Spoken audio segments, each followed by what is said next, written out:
Hi, this is the Philosophical Angle program, and I am your host, Chris Angle.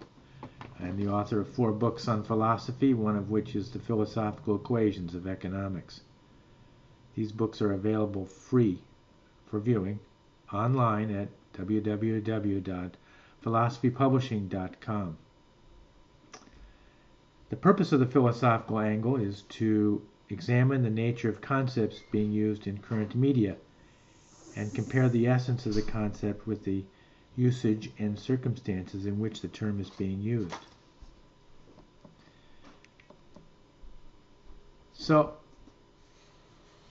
I was thinking the other day and remembering the United Airlines debacle, whereby an armed security force, and I don't know if they were private or public, came into one of United's planes to remove a passenger who had peacefully bought his ticket and was sitting there waiting to travel. I was thinking the other day about the significance of this, and it struck me. CFOs should not become CEOs. And why would that be? Wherefore this ridiculous statement? Let's examine this. Of course, we all know that the airlines offered the passengers some sort of stipend to give up their seats so that they could fill it with their employees who had to go to another flight, wherever that might have been. Well, as it happens, all of the passengers did not want to give up their seats for whatever incentive that was offered by United Airlines in order to offload one or more passengers for their employees. And as everybody knows, it ended up with that passenger being forcibly removed by the security group, and it was videotaped, and it made it into the news and became a PR catastrophe for United Airlines. Well, the question is on everybody's mind here, how could this be? How could this happen? And it's pretty interesting. Why would a company that wants to make money, literally, forcibly attack its source of revenue? What would drive a company to do this? And the pundits have already pointed this out. It's just a matter of offering an incentive. If the incentive is not enough to move the passengers, just offer a little more, and eventually at some point it will be enough for the passengers to come off, as all the commentators have already pointed out. Well, here at the Philosophical Angle program, we're going to explain why and how this could occur and how it is that this came about. Let's explain. To begin, we need to construct the basic way people make decisions, as that will lead us to how any corporation decides what to do. Life entities make their decisions by constructing an equation. Life and corporate entities look at the sacrifice they make in order to obtain a reward or an objective. And they'll estimate their time, their effort, they'll estimate the amount of information and knowledge, and they do this within an atmosphere of risk to achieve whatever goal that they have, such as producing a product or service, and for an individual, it'd be for whatever that individual wants to do, such as go down to the grocery store or buy some food, or going down to buy anything. And we should note that any sacrifice, whether it be a corporate entity or a life entity, is relative to the reward which that generates a motivation In other words, the less the sacrifice relative to the reward, the greater the reward relative to the sacrifice, then the greater the motivation. So when we decide to go and get something like a tube of toothpaste down at the local pharmacy, we can construct the economic equation to be risk plus the time plus the effort plus the knowledge of being able to go down there within the atmosphere of the risk of going down there, and that would equal the reward of obtaining the toothpaste. But we need money first, don't we? Yeah, and of course, we gather that money by going to work, and at work we use our time, our effort, our knowledge about work, and of course it is also in an atmosphere of risk, and if it's a product or a service that we're making, we add if it's a product, we have to add in material. And the same as the toothpaste equation comes out just as we've already constructed. We use these ingredients to make a service or a product at work for which we are paid money. And in essence, we obtain the money using the same ingredients as our ingredients noted in any decisional equation, such as the one we made to go down and get toothpaste. So we take this money, we go down to the pharmacy to buy a tube of toothpaste. We go get that tube, we bring it to the counter and give the money to the cashier. The cashier, of course, allows us to take the tube of toothpaste out the door. Your basic economic transaction. There it is. But there is more. When we're at the pharmacy, we're going over to get the tube of toothpaste. We notice that there are many kinds of toothpaste. There's the expensive type, there's the cheap type, and everything in between with all different types and gradations of quality and price. And eventually, we choose one that's commensurate with our priorities of quality versus price. We go up to the cashier and the transaction happens. We can quantify this again. Our sacrifice equals the reward of the toothpaste to the pharmacy. But there's another transaction that's relevant here which we must also delineate. This transaction is the sacrifice of the manufacturer of his time and effort and knowledge and risk in producing the product and then selling it to the pharmacy.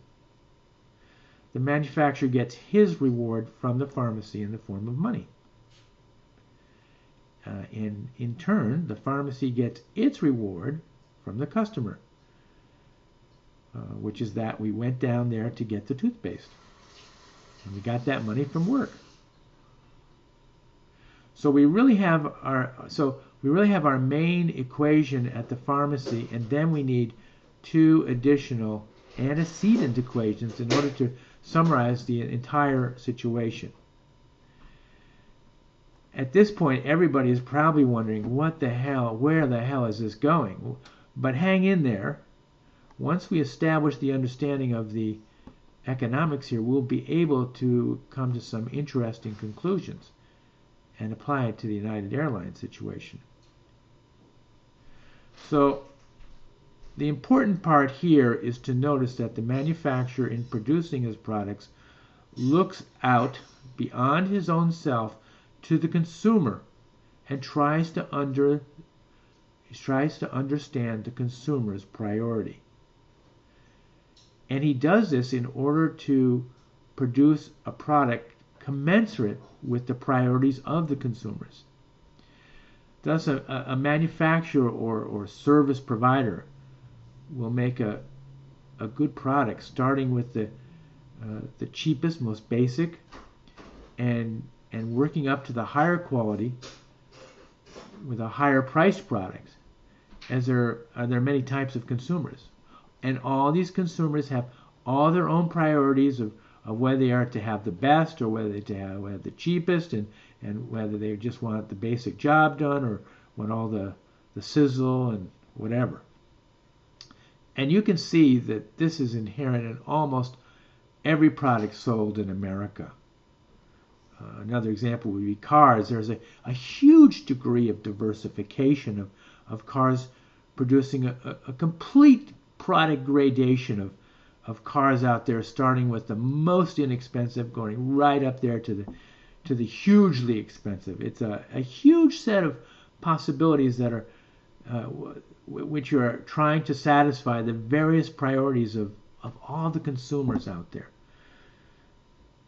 Okay, so now let's take a look at the United Airlines situation. The traveler went to the airline's counter or wherever and purchased a ticket wherein the contract says, I will give you the money for which I will receive the travel of going from point A to point B.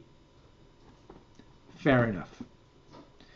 This is equivalent to us going down to the pharmacy, getting the toothpaste, putting it on the counter, paying the money, and then receiving from the cashier the toothpaste. The passenger now gets onto the airplane, and we're not going to go into all the details, but suffice it to say, United Airlines breaks the contract. It says you cannot travel. This would be equivalent to our toothpaste transaction if the pharmacy decided to take out the toothpaste from the tube and use it for himself instead of giving it to the customer. The customer, of course, would say, well, hey, give me back my money. And the pharmacy would. But you would prefer to keep the toothpaste and take it home so you could brush your teeth, the original purpose. So why would United Airlines do that? That is, why would they suddenly abrogate the contract? Well, ostensibly, we are told that United Airlines wanted to put in their crew members so they could be shuttled to a different workplace. But the question remains, why would they do that? It's as if the pharmacy took out the toothpaste and said, we need it for our purposes. We will give you your money or something back or something in place of it. But of course, the pharmacy would never do that. But yet United Airlines does and did. What they've done is substituted their own priorities for the priorities of their customer. That is, they took back their product and they did not sell their product to their own customer. And again, why would they do that? They could have easily solved this problem, as we've already seen that the pundits and announcers, they've already told us, by upping the price of the compensation so that the passenger or other passengers could change their mind and take the compensation and leave the airplane. And this is the essence of the motivation. It is the comparison of the amount of the reward in contrast to the size of the sacrifice. So the less the sacrifice and the greater the reward, the greater is the motivation. Well, here's why they did it.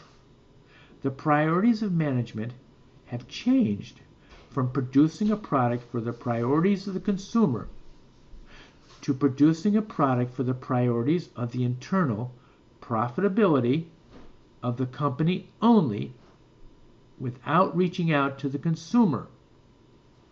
In other words, it has placed the priorities of its own purposes higher than the priorities of the consumers that purchase its products, which is the service of transportation. And to continue, let's further ask, why would a company do this? Well, here it is. They probably have installed as their CEO somebody with a finance understanding or a CFO background. The CEO is no longer a person of production. and supply of product, but he becomes one of finance. The priority of the CFO is to maximize profit in the short run, each quarter, for the stockholders. This maximization of profit as its own immediate supreme priority is detrimental to some of the corporation's priorities, which are those of its customers. A CFO whose priority remains internal to the company does not reach out to the priorities of the customer. Those inside the company that reach out to understand the needs and priorities of the customer are the production people, the sales people, the service providers, and hopefully the CEO who takes in all aspects of the company. Remember our point about the toothpaste company diversifying its product line to be commensurate to the needs and priorities of its customers? It does this by communicating with its target audience. That is, it seeks to know the priorities of the customer on the other side of the equation, which contains knowledge and information as one of the variables in our little equation. The life production entity that generates its sacrifice seeks to know in advance about the demand or the reward side of the equation. So in essence, the demand is there and remains there, and it's the duty of the company, of any company, to prioritize its inner workings to be commensurate with that demand. And as such, it will enjoy the profit that comes from it. There are other examples of other companies changing its priorities from one of production and fulfilling the needs of its customers to one of immediate short-term profit, as exhibited by the priorities of CFOs of other various companies. And a case in point would be General Motors, which went bankrupt quite a number of years ago already. But why did such a great company fall from its great heights of producing in excess of 50% of the world's cars, go from that height down to bankruptcy? Well, I mean, luckily it got a helping hand from the government and it resurrected itself. But my opinion is that its nature has not really changed enough to allow it to go back to what it once was, although it's doing pretty well now. But to get back about